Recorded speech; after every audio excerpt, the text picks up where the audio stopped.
কষ্ট নাই। শোন, যেহেতু আইসেই পড়ছস কী করুম আর।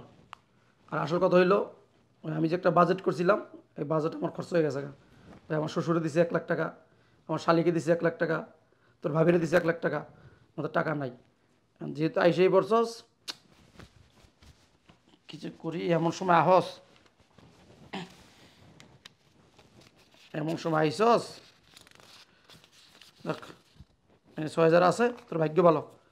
এই টাকাটা রাখ, এই টাকাটা লইয়া চলে যা, গ্রামে চলে যা। আর ওই আরও তো খরচ আছে আমার, বুঝছ না, স্টাফরা আছে, ওদের কিছু দিতে হইব।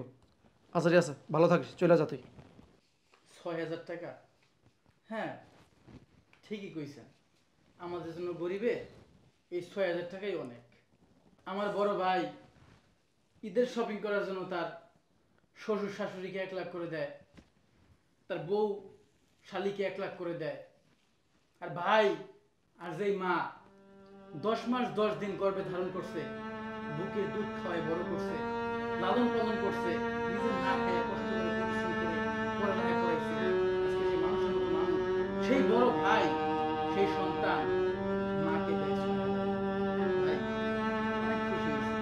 ভাই, এই 6,000 টাকা আপনি আপনার কাজে লাগান। এই 6,000 টাকা দিছে এটাই অনেক বেশি।